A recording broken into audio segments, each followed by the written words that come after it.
Hello friends, कैसे हैं आप लोग सभी। आई होप सभी अच्छे हैं, शानदार हैं, जानदार है। इलेक्ट्रिसिटी एंड मैग्नेटिज्म आप लोगों ने पूरा पढ़ा है।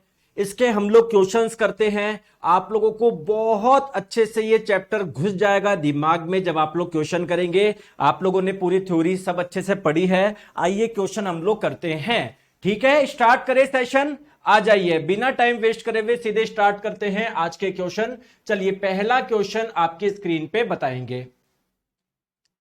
ये तो सिंपल सा क्वेश्चन है। यदि विद्युत आवेश Q है, समय T दिया है, तो विद्युत धारा आप लोगों को फॉर्मूला क्या होगा। तो करंट क्या होती है, rate of flow of charge, आवेश के प्रवाह की दर। अगर आवेश Q फ्लो कर रहा है कितने समय में, T समय में, तो आप लोगों का करंट की वैल्यू ऐसे आ जाएगी। जैसे मान लो कोई वायर है, इसमें जो फ्लो हो रहा है चार्ज, उसको मान लिया Q, मान लिया कितने समय में, मान लो T समय में फ्लो हो रहा है, तो आप लोग करंट ऐसे निकाल सकते हो। तो ये तो सिंपल सा क्वेश्चन है। चलो आगे चलता है। ठीक है, चलिए इसका आंसर बताएं।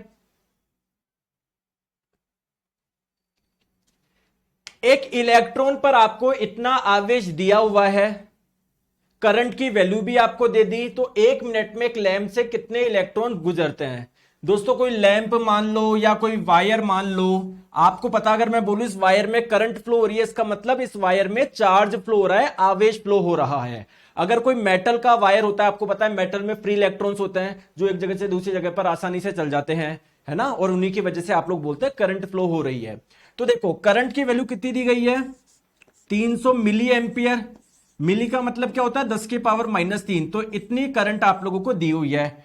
करंट क्या होता है, rate of flow of charge, कितना चार्ज, कितना आवेश फ्लो हुआ है बट्टे कितने समय में हुआ है।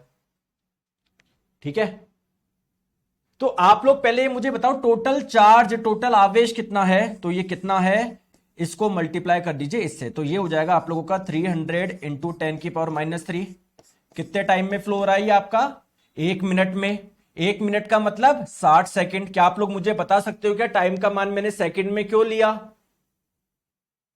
क्या आप लोग बता सकते हो मैंने करंट का मान मिली एम्पियर में नहीं लेकर एम्पियर में क्यों लिया। क्योंकि करंट का ऐसा ही मात्रक एम्पियर होता है और समय का ऐसा ही मात्रक सेकंड होता है। ठीक है, तो टोटल चार्ज जो आ गया हमारे पास में, इतना आ गया, इतना कुलंब चार्ज। कोई परेशानी। अब दोस्तों, ये चार्ज किसकी वजह से, इलेक्ट्रॉन की वजह से है। तो एक इलेक्ट्रॉन पे इतना चार्ज है, 2 पे 2 से मल्टीप्लाई कर दीजिए, 3 पे 3 से मल्टीप्लाई कर दीजिए, 4 पे 4 से मल्टीप्लाई कर दीजिए। अगर टोटल n इलेक्ट्रॉन है तो उस पे चार्ज कितना होगा, n इंटू 1.6 इंटू 10⁻⁻19। ठीक है, और ये किसके बराबर होगा, टोटल इतने के बराबर है। तो n का मान आप लोगों को निकालना है, तो n का मान कितना हो जाएगा आप लोगों का, बताइए। 6 तिया 18, बहुत बढ़िया। ये 2 जीरो, ये 3 जीरो, यानी 10⁻³ और 10⁻³ से आप लोग कैंसिल कर दो। ठीक है, ये नीचे आप लोगों का आ गया 1.6, 10⁻⁻19 आएगा, जो ऊपर जाके 10⁻19 हो जाएगा। बात क्लियर है क्या, कोई परेशानी। देखिए दोस्तों, ये है 18, अगर ये 16 होता तो 18/16 क्या होता है, एक से थोड़ा सा ज्यादा आता, कुछ 1.12 आता। लेकिन ये 16 नहीं है, 1.6, तो ये बेसिकली 1.12 के आसपास आएगा। नहीं, सॉरी सॉरी सॉरी, 18/1.6 कितना हो जाएगा आप लोगों का।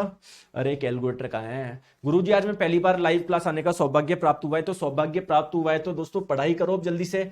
ठीक है, तो इसको मैं क्या लिख सकता हूं, 18/16। देखो यार, मेरी मैथ्स बहुत कमजोर है, तो मैं 16 लिख दिया। और ये 1.6 को क्या लिख सकता हूं, 16/10, 10 ऊपर जाके क्या बन जाएगा, 10⁻20 बन जाएगा आपका। ठीक है, तो 18/16 क्या आएगा, एक से हल्का सा ज्यादा आएगा। तो एक से हल्का सा ज्यादा ये वाला ऑप्शन है, ऑप्शन नंबर बी। क्लियर है क्या, आगे बात समझ में आ जाओ। तो एक एक क्वेश्चन करेंगे, पहले बहुत इजी, जिससे आप लोगों को सारी चीजें रिकॉल हो, फिर हम लोग अच्छे क्वेश्चन तक पहुंचते जाएंगे। चलिए बताओ,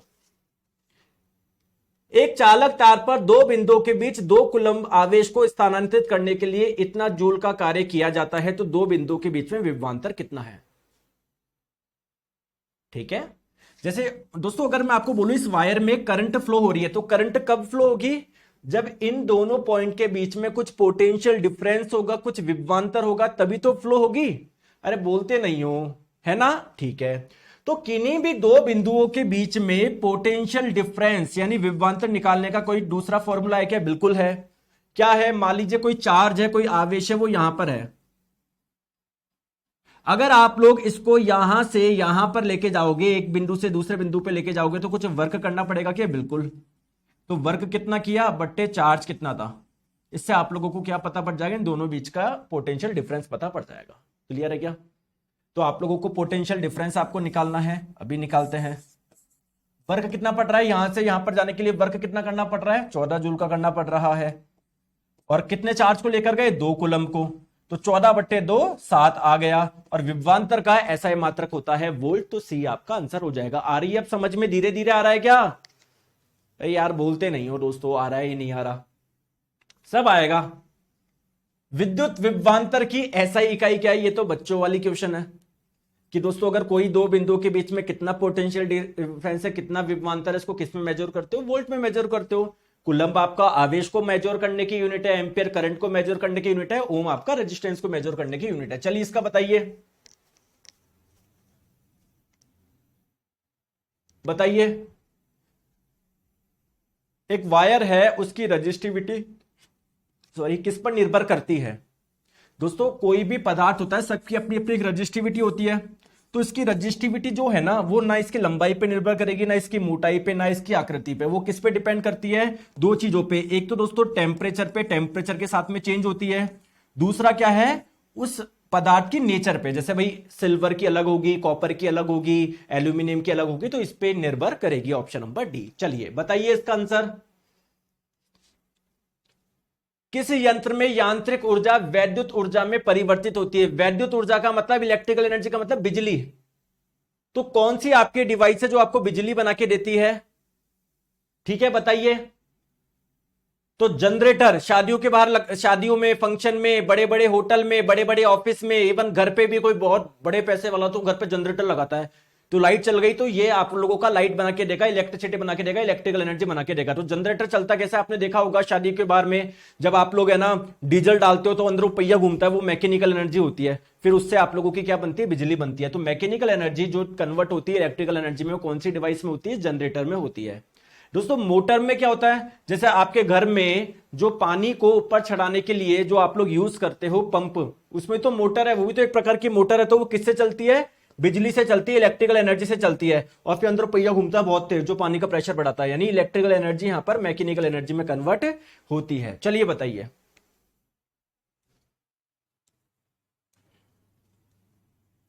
बताओ इलेक्ट्रिक मोटर में क्या होता है? मैंने भी आप लोगों को बता दिया कि विद्युत ऊर्जा से यांत्रिक ऊर्जा में कन्वर्जन होता है। चलिए अब इसका आंसर बताएंगे। दोस्तों ये आपको पॉइंट दिया हुआ है ए, ये पॉइंट दिया हुआ है बी। इनके बीच में विभवांतर कितना है? पोटेंशियल नेट रेजिस्टेंस कितना है? तो अगर आप ध्यान से देखोगे ए और बी के बीच में बहुत सारे प्रतिरोध है, इनका एक प्रतिरोध बनाना है। तो ये आप लोग देखो 5 और 6, ये सीरीज में, श्रृंखला में। तो जब भी कोई श्रृंखला में दो प्रतिरोध होता है, उनका समतुल्य कैसे निकालते हो? सिंपली ऐड कर दो। 5 + 6 हो जाएंगे 11 ओम। यहां पर कितना है? 6 + 5, ये दोनों भी सीरीज में है, तो इनका इक्विवेलेंट क्या हो जाएगा? दोनों को जोड़ लो, 6 + 5 11 ओम। अब ये दो प्रतिरोध आपके किस में आ गए? पैरेलल में आ गए। तो पैरेलल में इक्विवेलेंट रेजिस्टेंस कैसे निकालते हो? 1/R इक्विवेलेंट बराबर 1/R1। पहला कितना है? 11 प्लस 1/R2। दूसरा कितना है? दूसरा भी 11 है। तो कितना हो जाएगा? 2 बाई 11। तो 1/R इक्विवेलेंट की वैल्यू 2/11 आ रही, तो R इक्विवेलेंट की वैल्यू 11/2 है ना। मेरे हिसाब से सबने बना लिया होगा, कोई दिक्कत नहीं आ रही है, बहुत इजी क्वेश्चन है। बताइए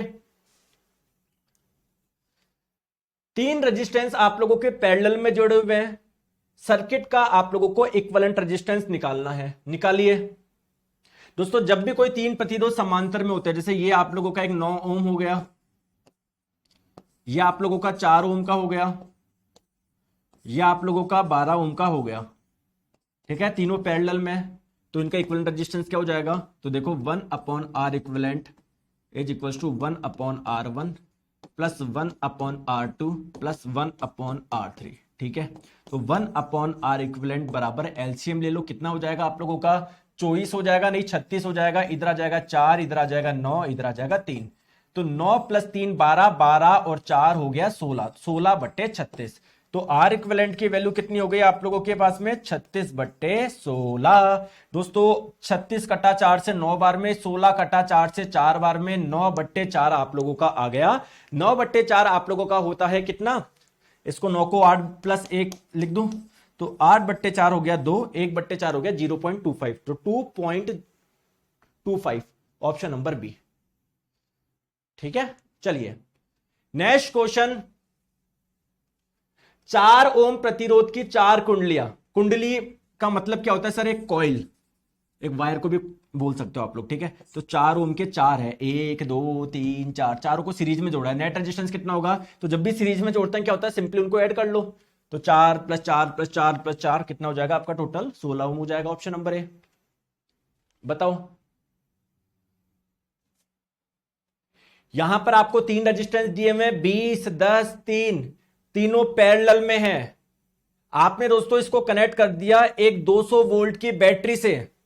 तो मान लीजिए ये बैटरी का पॉजिटिव टर्मिनल है, ये नेगेटिव टर्मिनल। पॉजिटिव टर्मिनल से करंट निकलेगी निकलेगी निकलेगी निकलेगी निकलेगी निकलेगी, जाएगी, है ना?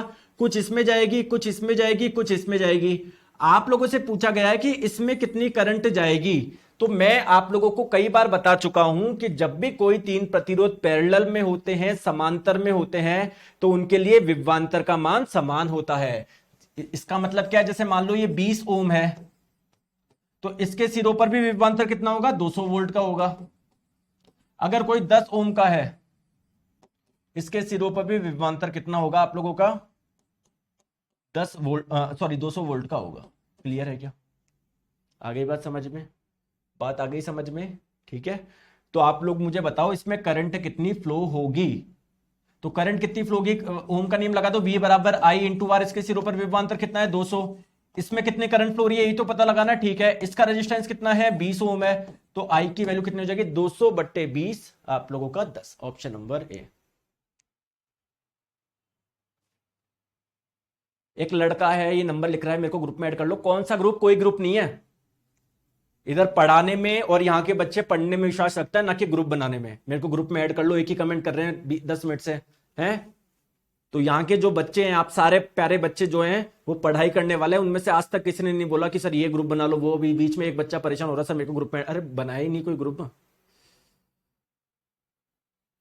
ठीक है, चले आगे। और अपने नंबर ऐसे शेयर मत करा करो आप पब्लिकली, जैसे कोई बच्चे भेज रहे हैं। आपके नंबर के साथ में स्कैम हो सकता है। कोई भी आपका नंबर बोल के कि भाई मैं यहां से बोल रहा हूं, आपको एक लिंक आ रहा है, इससे आपको टेस्ट सीरीज फ्री हो जाएगी, आपकी ये हो जाएगी। कितने स्कैम हो रहे हैं आपको पता है क्या? बस मुंह उठा के कहीं पर भी अपना नंबर डाल देते हो। चलिए बताइए, कौन करंट को मेजर करेगा? दोस्तों कोई वायर है, इसमें कितनी करंट फ्लो हो रही है, कैसे करेंगे दोस्तों? हम मीटर लगा दो इसमें, बीच में पता पड़ जाएगा आप लोगों को। Option number D. या दोस्तों अगर कोई वायर है, इसके सिरों पे कितना विभवांतर कैसे निकालोगे? तो दोस्तों एक ये वायर निकालो, वोल्ट मीटर लगा दो। समझ में आ गया? एनीमोमीटर तो हवा की दिशा मेजर करता है, आप लोगों को पता है। ठीक है, आ जाओ बताइए।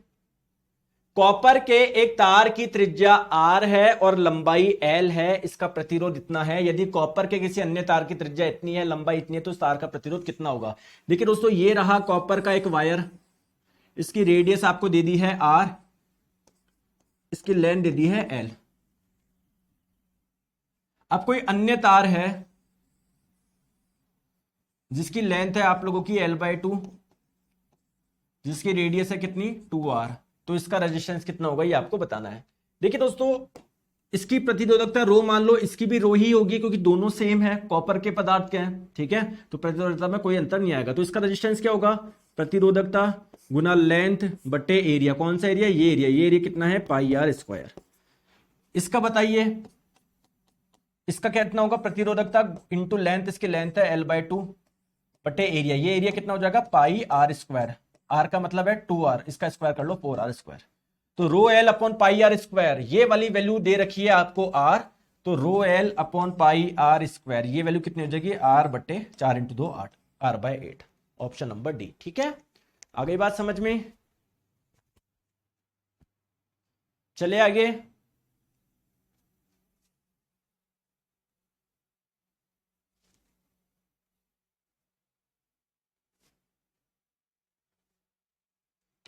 R1 और R2 दो प्रतिरोध समांतर में जुड़े हुए हैं। प्रतिरोध R1 व R2 का अनुपात इतना दिया हुआ है। R1 वो R2 में प्रवाहित विद्युत धारा का अनुपात क्या होगा? ठीक है, बताओ। देखो, ये एक रेजिस्टेंस है R1, ये कोई दूसरा रेजिस्टेंस है R2, दोनों पैरेलल में जुड़े हुए हैं। बात क्लियर है? क्लियर है? ठीक है दोस्तों, दोनों का रेशियो दे दिया 4:1। फॉर एग्जांपल अगर ये प्रतिरोध, अगर आप लोगों का R2 अगर 1 ओम का है प्रतिरोध, तो ये कितना है? 4 ओम का है। तो इनमें फ्लो होने वाली करंट का अनुपात क्या होगा? दोस्तों, जो करंट जाएगी वो बटेगी, कुछ इधर जाएगी कुछ इधर जाएगी। यहां पर कितनी जाएगी? कम जाएगी, क्योंकि यहां पर रेजिस्टेंस ज्यादा है। यहां पर ज्यादा जाएगी क्योंकि यहां पर रेजिस्टेंस कम है। तो जो आप लोगों का रेजिस्टेंस का रेशियो है, उसका उल्टा रेशियो किसका होगा? करंट का। जहां पर रेजिस्टेंस ज्यादा उसमें करंट कम, जहां पर रेजिस्टेंस कम उसमें करंट ज्यादा। ठीक है, चलिए इसका आंसर बताएंगे। अरे अब तो मजा आ रहा है, क्वेश्चन कर रहे हो। सर इलेक्ट्रिसिटी मैग्नेटिज्म मुझे हार्ड लगता है। कुछ भी हार्ड नहीं है, सब सिंपल है। अगर आपने पूरा पढ़ा है सब आपको सिंपल लगेगा। बस आप लोग गलती ये करते हो कि आपको क्वेश्चन समझ नहीं आता, आप ढंग से नहीं पढ़ पाते कि वो पूछना क्या चाह रहा है। आता आपको सब है। समान वोल्टेज के लिए दो विद्युत बल्ब का पावर है 200 वॉट तथा 100 वॉट। दोस्तों, ये एक बल्ब है, इसकी पावर दे दी आप लोगों को 200 वॉट। एक दूसरा बल्ब है, इसका पावर है आप लोगों का 100 वॉट। दोनों के रेजिस्टेंस दे दिए, इसका है R1 और इसका है R2। ठीक है, तो R1 और R2 में रिलेशन पूछा है। देखिए दोस्तों, अगर जब ये V वोल्टेज पे कार्य कर रहा है तो इसकी पावर इतनी है, और सेम इसका भी वोल्टेज अगर V है तो इसकी पावर ये है। बोला जा रहा है ना समान वोल्टेज के लिए। तो देखो, हर वायर का अपना एक रेजिस्टेंस होता है, किसी का 2 ओम, किसी का 4 ओम, किसी का 50 ओम। सिमिलरली इसका भी तो कुछ ना कुछ रेजिस्टेंस होगा, हर बल्ब का भी कुछ ना कुछ रेजिस्टेंस होगा। तो इसके बल्ब के रेजिस्टेंस को R1 माना, इसके R2 माना। तो देखो, आप लोग जानते हैं पावर बराबर क्या होता है? V इंटू आई। V बराबर होता है I इंटू आर। तो I को क्या लिख सकते हो? V अपॉन R लिख सकते हो। तो पावर का एक नया फॉर्मूला हो गया V²/R। तो V² की वैल्यू कितनी होगी? P into R। तो दोनों के V बराबर है तो दोनों के V² भी बराबर होंगे, यानी P1 इंटू R1 बराबर P2 इंटू R2 बराबर होगा। तो R1 बट्टे R2 क्या हो गया? P2/P1, 1/2। तो कितना हो जाएगा? 2R1 बराबर R2। ठीक है, ऑप्शन नंबर बी। ठीक है, चलिए इसका आंसर बताइए।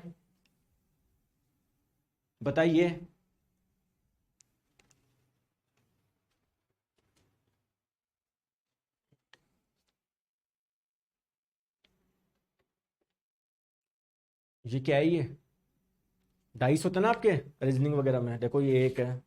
अच्छा, 1 के अपोजिट होता है क्या जस्ट 4? और 2 के अपोजिट जस्ट 5 होता है क्या? और 6 के अपोजिट जस्ट 3 होता है क्या? जस्ट मैंने डब्बा पड़ा हुआ देखा यार। 5 ओम के 3 प्रतिरोध है जो कि श्रेणीबद्ध होकर 1.5 वोल्ट के सेल से श्रेणी क्रम में जुड़े हुए हैं। 5 ओम के 3 प्रतिरोध है। लो भैया, ये एक 5 ओम का, दूसरा भी 5 ओम का, तीसरा भी 5 ओम का। और किससे जुड़े हुए हैं? एक सेल से जुड़े हुए हैं। सेल बोल दो, बैटरी बोल दो, बहुत सारी सेल्स जब होते हैं ना, मतलब बैटरी क्या है? बहुत सारे सेल्स का कॉम्बिनेशन है।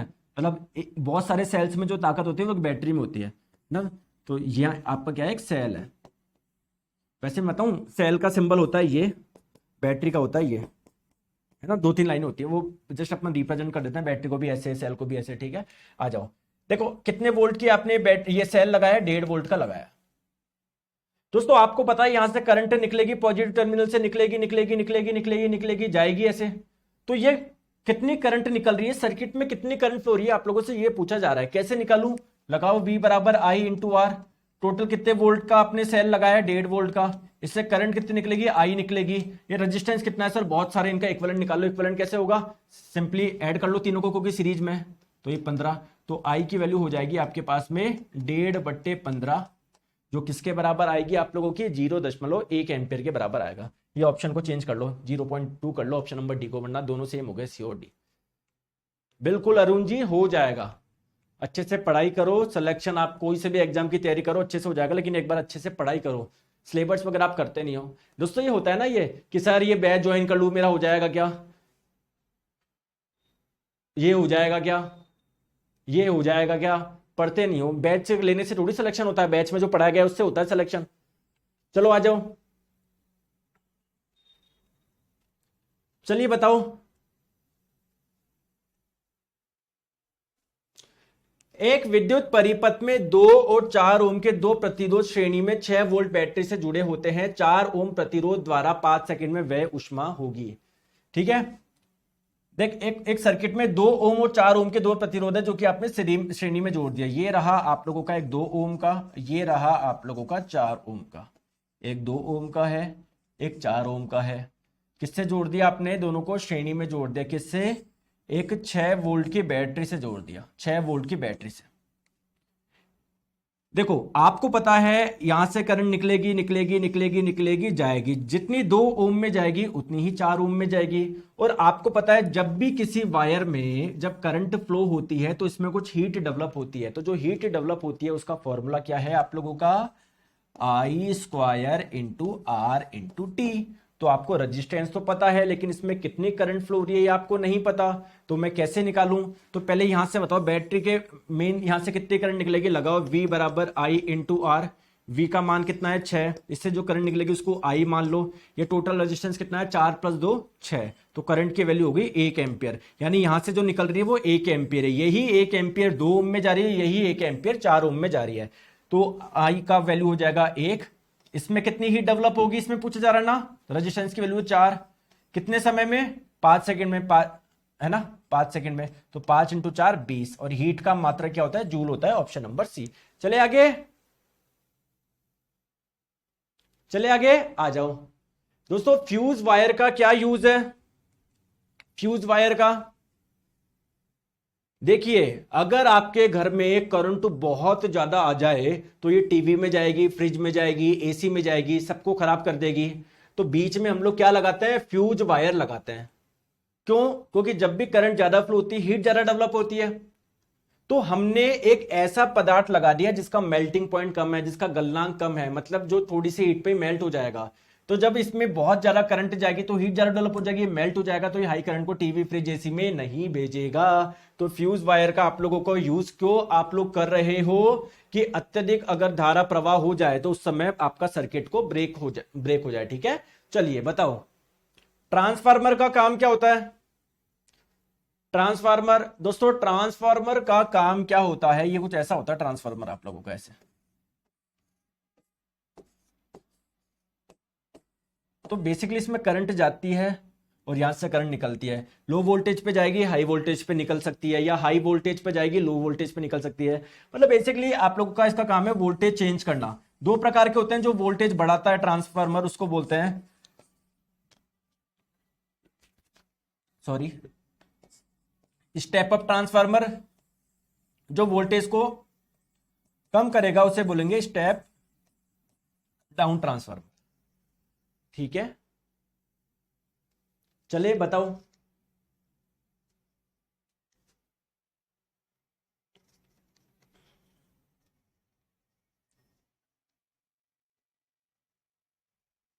एक टेस्ला किसके बराबर होता है बताइए?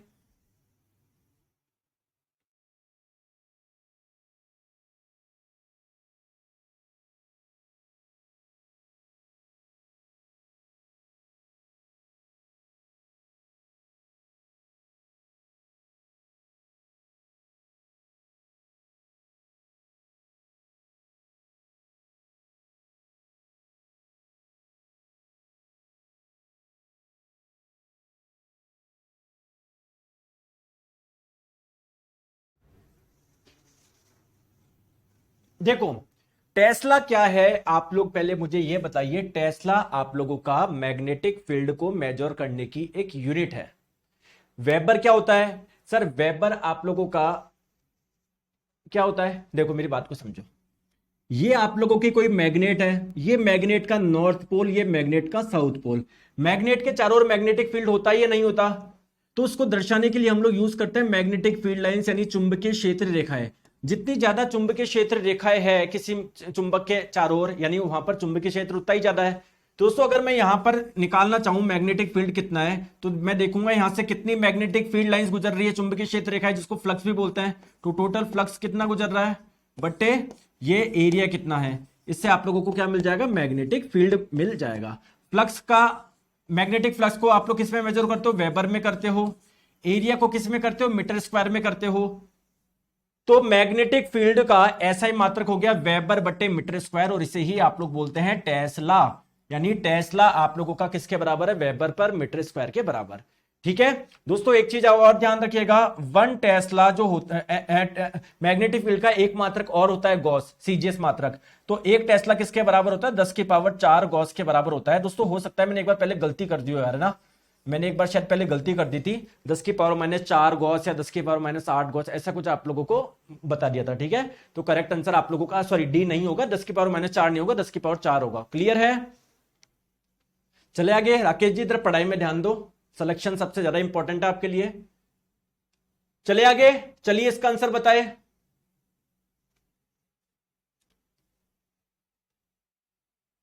दोस्तों ये तो अभी अपन ने कराया है ना, ये तो जस्ट अभी कर लिया, रिपीट हो गया, तो 20 जूल आंसर आया था इसका, तो कराया ना अपन ने।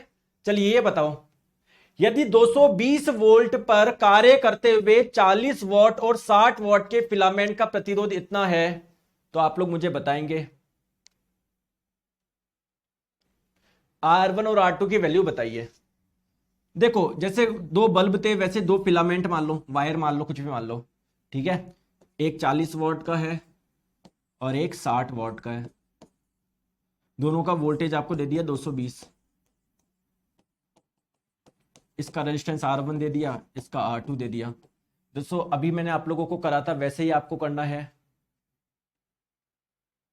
ठीक है, पावर बराबर क्या होता है, याद है, भूल गए। पावर बराबर एक फॉर्मूला निकाला था, वी स्क्वायर बराबर बट्टे आर।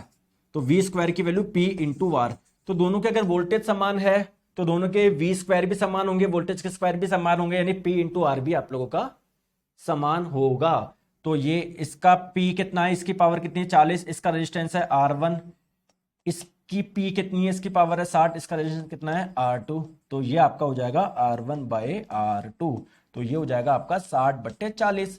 60 कटा 20 से 3 बार में, 40 कटा 20 से 2 बार में, 3 बट्टे 2 कितना हो जाएगा आप लोगों का। R1 और R2 का रेशियो का 3/2 आ रहा है, इसका मतलब R1 ज्यादा है R2 कम है, R1 की वैल्यू ज्यादा है R2 की कम है, बी हो जाएगा यार। क्लियर है क्या, चले आगे, आ जाओ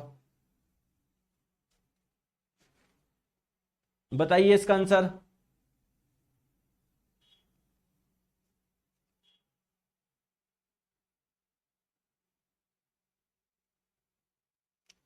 लंबाई L का एक प्रतिरोध एक बैटरी से जुड़ा हुआ है, इसके माध्यम से प्रवाहित धारा I दिया गया है। देखिए ये L लेंथ की, अरे लोमेश आपको ब्लॉक करूं क्या मैं, इस क्लास में बहुत प्यारे प्यारे बच्चे हैं लेकिन एक दो बेवकूफ है, उसमें से लोमेश नाम का एक लड़का है।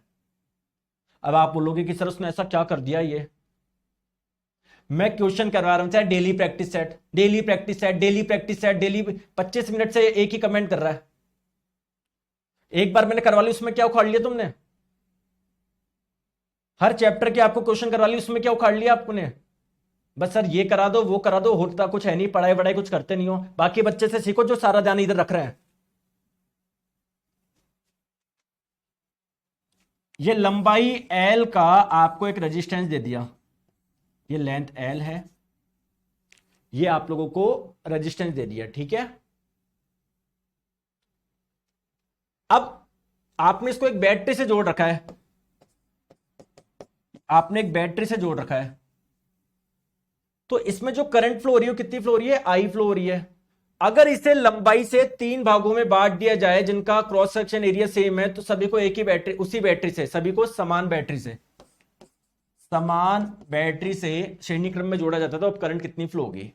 देखिए दोस्तों आपने अब क्या कर दिया, वायर 3 कर दिए।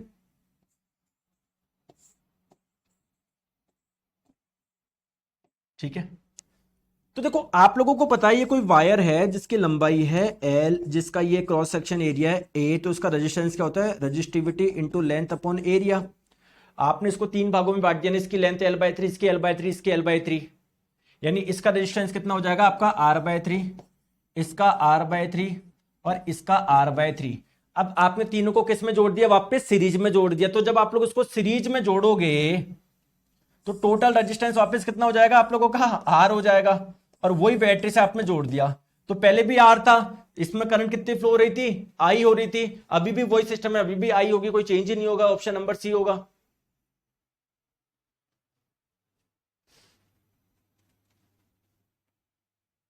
आगे बात समझ में। चलिए इसका बताइए। 4 ओम प्रतिरोध में प्रति सेकंड 100 जूल ऊष्मा उत्पन्न होती है, तो इसमें विभवांतर बताइए। आपको पता है दोस्तों, हर वायर का कोई ना कोई रेजिस्टेंस होता है। तो अगर जब इसमें करंट फ्लो होगी तभी तो हीट डेवलप होगी। तो आपको बताना है इसके सिरों पर विभवांतर कितना है। V की वैल्यू आप लोगों से पूछी गई है। तो इसमें जो हीट डेवलप होती है उसका फॉर्मूला है I² R into T। Heat develop हो रही है कितनी, 100 जूल हो रही है। तो V बराबर होता है I इंटू R। ठीक है, तो I बराबर हो जाएगा आप लोगों का V/R।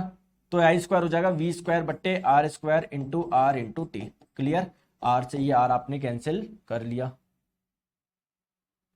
तो विभवांतर आपको बताना, V² बराबर हो जाएगा 100 इंटू R अपॉन T। कितने टाइम में फ्लो हो रही थी ये हीट, 1 सेकेंड में हो रही थी ना, प्रति सेकेंड। तो ये वाली वैल्यू 1 हो गई। तो 100 इंटू R, रेजिस्टेंस की वैल्यू थी 4, तो 100 इंटू 4 हो गया 400। तो V² का मान 400, तो V का मान 20 वोल्ट आ रहा है। आप समझ में आ रहा है। चलिए इसका आंसर बताए।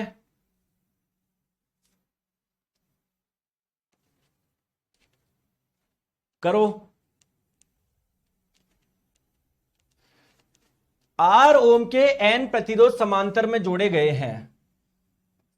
एक रेजिस्टेंस है R ओम के, ऐसे बहुत सारे रेजिस्टेंस है। तो टोटल ऐसे N रेजिस्टेंस आपने किस में जोड़ दिए, पैरेलल में जोड़ दिए। तो कैसे निकालेंगे इक्विवेलेंट, तो 1/R इक्विवेलेंट बराबर 1/R1 plus 1/R2 plus 1/R3, और सबकी वैल्यू R R R है। तो प्लस ऐसे करके 1 N टाइम्स आप लोगों को क्या करना है, 1/R करना है। ठीक है, तो 1/R equivalent is equal to 1/R। ये कितने टाइम्स में आ रहा है, N टाइम्स आ रहा है। तो R इक्विवेलेंट की वैल्यू कितनी हो जाएगी आप लोगों की, R इक्विवेलेंट की वैल्यू यहां पर R/N हो जाएगी। और ये आपको किसके बराबर दे रखा है, R' के बराबर दे रखा है। यदि आपने इनको श्रेणी क्रम में जोड़ा तो समतुल्य किसके बराबर होगा, जब आप लोग श्रेणी क्रम में जोड़ोगे। ठीक है, तो आपने ऐसे करा R R R, जब श्रेणी में जोड़ोगे तो क्या होता जाएगा, समतुल्य प्रतिरोध क्या होगा, इन सबको जोड़ लो। R plus R plus R कितनी बार, N टाइम्स। ठीक है, तो आपको R' के टर्म में लिखना है। तो R' अगर आप लोगों का R/N आ रहा था, तो यहां से N को मैं क्या R/R' लिख सकता हूं क्या।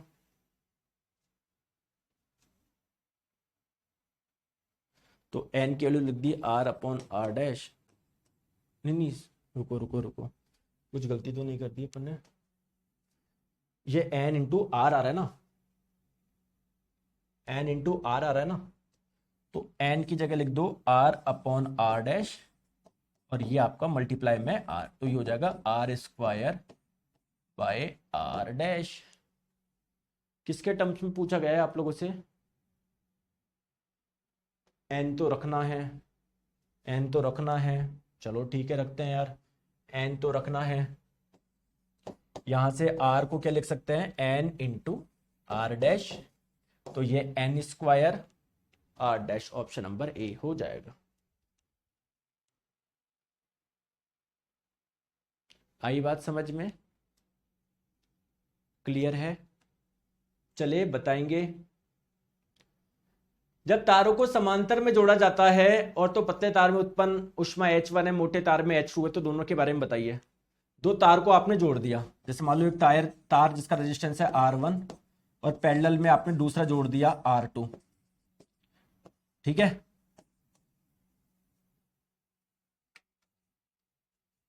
अच्छा इसमें से एक पतला एक मोटा है, तो किसमें हीट जरा डेवलप होगी। देखो किसी भी वायर में जो हीट डेवलप होती है वो क्या होता है, H बराबर I² into R into T होता है या नहीं होता।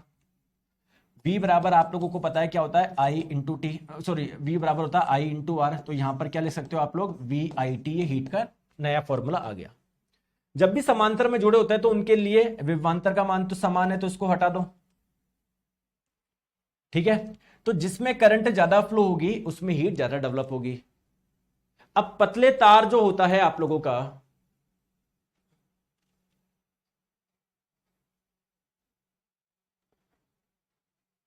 या आप लोग ऐसे भी कर सकते हो, H बराबर आई की जगह क्या लिख दूं मैं, V बाय आर लिख दूं, तो V square by R square into R into T. तो कितना हो जाएगा आप लोगों का, V square upon R into T. तो वोल्टेज तो दोनों में सेम होगा जब समांतर में जोड़ते हो। जिसका रेजिस्टेंस ज्यादा उसमें हीट क्या होगी, कम डेवलप होगी। जिसका रेजिस्टेंस ज्यादा उसमें हीट कम डेवलप होगी, क्योंकि उसमें करंट कम फ्लो हो रही है। ठीक है, रेजिस्टेंस ज्यादा किसका होता है, पतले तार का या मोटे तार का। रेजिस्टेंस होता है resistivity into length upon area. तो जो मोटा तार होगा या जो पतला तार होगा उसका एरिया होगा कम, रेजिस्टेंस होगा ज्यादा। रेजिस्टेंस ज्यादा तो हीट क्या होगी, कम डेवलप होगी। तो पतले तार में हीट आप लोगों की कम डेवलप होगी। मोटे तार में क्या होगा सर, ये एरिया ज्यादा होगा, एरिया ज्यादा रेजिस्टेंस कम, रेजिस्टेंस कम तो हीट ज्यादा डेवलप होगी। यानी मोटे तार में हीट ज्यादा डेवलप होगी, H2 की वैल्यू ज्यादा आएगी, ऑप्शन नंबर बी। क्लियर है, बात आ गई समझ में। चलिए, प्रतिरोध 3 ओम के एक तार को 3 टुकड़ों में काटा जाता है और जिन्हें फिर एक त्रिभुज बनाने के लिए जोड़ा जाता है। देखो 3 ओम के एक तार था, इसको आपने 3 भागों में बांट दिया, नहीं सबका प्रतिरोध कितना हो जाएगा, 1 ओम 1 ओम 1 ओम, क्योंकि सबकी लंबाई 1/3 1/3 1/3 हो गई। अब आपने एक त्रिभुज बना दिया इसका, ये 1 ओम का, ये 1 ओम का और ये 1 ओम का, 3 से आपने 3 भुजा बना दी। तो किसी भी दो कोनों, किसी भी कोने के बीच की त्रिभुज का किसी भी दो कोने के बीच में, किसी भी दो कोने आएंगे बिटवीन एनी टू कॉर्नर्स, किन्हीं भी दो कोने के बीच में समतुल्य प्रतिरोध क्या, जैसे एक कोना मैंने ये ले लिया, एक ये ले लिया, अब समतुल्य प्रतिरोध बताओ। तो देखो ऊपर देखोगे 1 ओम और उसी सीरीज में 1 ओम और आ रहा है, तो ये 2 पॉइंट आ गया, ऊपर आ गया आप लोगों का 2 ओम और नीचे आप लोगों का ये आ गया आपका 1 ओम। तो ये दोनों किस में है, पैरेलल में है। तो इसका समतुल्य कैसे निकालोगे, 1/r इक्विवेलेंट बराबर 1/r1 प्लस 1/r2। तो 1/r इक्विवेलेंट कितना हो जाएगा, 1 + 1/2 3/2, तो r इक्विवेलेंट की वैल्यू 2/3 हो जाएगी, ऑप्शन नंबर ए। क्लियर है, आई समझ में। चलिए आगे बताइए, इसमें कितनी करंट फ्लो होगी, ये तो मैंने आपको बता दिया, 10 एम्पियर। ये क्वेश्चन रिपीट हो गया आपका।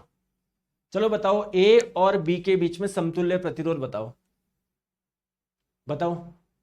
तो पहले अगर ध्यान से देखोगे, ये 1 और ये 2 किस में, पैरेलल में, तो इनका समतुल्य कैसे निकालोगे, 1/r इक्विवेलेंट बराबर 1/r1 प्लस 1/r2। तो 1 + 1/2 हो जाएगा 3/2, तो r इक्विवेलेंट की वैल्यू कितनी हो जाएगी, 2/3। तो इन दोनों का प्रतिरोध आ गया आपका 2/3। अब ये 4 ओम, ये देखो ये एक सीरीज में ही है तीनों, आपको लगेगा ये पैरेलल में, नहीं, ये एक सीरीज में ही है। तो 4 + 3 + 2/3, 7 + 2/3 और 7 + 2/3 आप लोगों का कितना हो जाएगा, एलसीएम लिया 21 + 2 23/3। दोस्तों यार ऑप्शन गलत लिखा है बस में, 4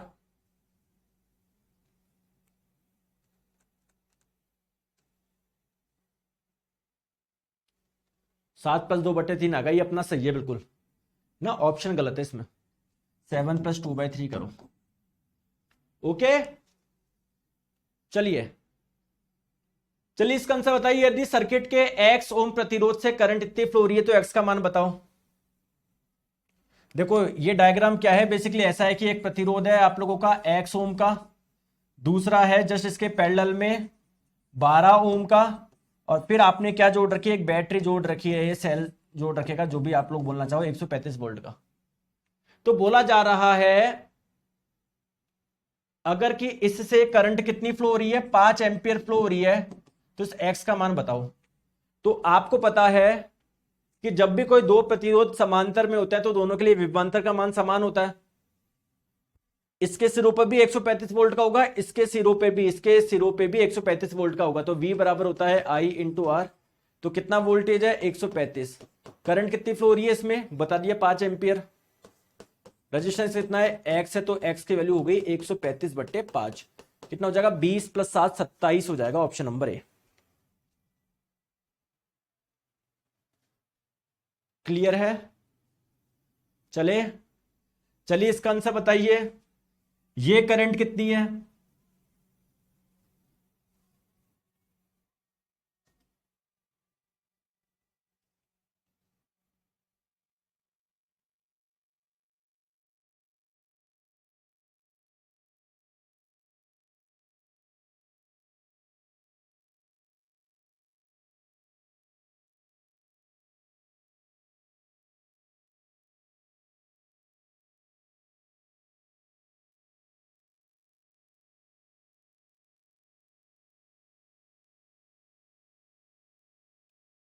बताओ, आपको बताना ये I2, ये 15 ओम से कितनी करंट फ्लो हो रही है। देखो ये रहा आप लोगों का 10 ओम का रजिस्टेंस, ये रहा आप लोगों का 15 ओम का रजिस्टेंस, ये रहा आप लोगों का 30 ओम का रजिस्टेंस। ठीक है, क्लियर है दोस्तों? ये जो करंट फ्लो हो रही है वो कितनी हो रही है आप लोगों की? 1.2 एम्पियर की फ्लो हो रही है। ठीक है, कुछ जाएगी इधर, कुछ जाएगी इधर, कुछ जाएगी इधर। अब कैसे पता पड़ेगा सर ये 15 ओम वाले में कितनी जाएगी? देखो दोस्तों, ये करंट क्यों जा रही है? क्योंकि आपने जरूर एक बैटरी से कनेक्ट कर रखा होगा, कर रखा होगा। तो जब भी कोई तीन प्रतिरोध समांतर में होते हैं, पैरेलल में होते हैं, तो उनमें फ्लो होने वाली करंट की वैल्यू क्या होती है आप लोगों की? अलग अलग होती है, लेकिन विभवांतर समान होता है।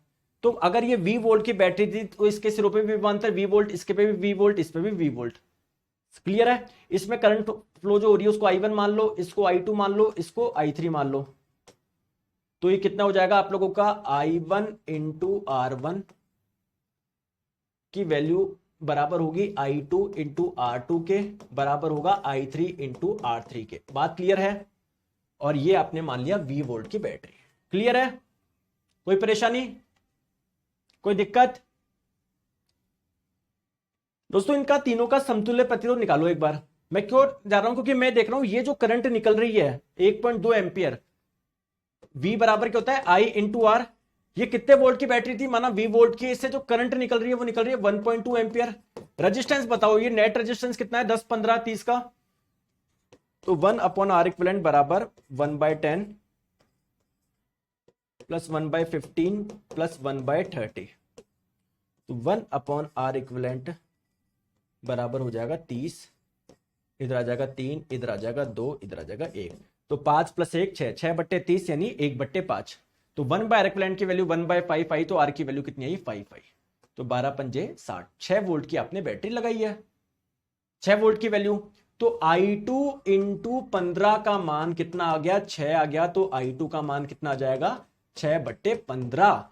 किसके बराबर है? सॉल्व करके देखो, ये 6/15 किसके बराबर है?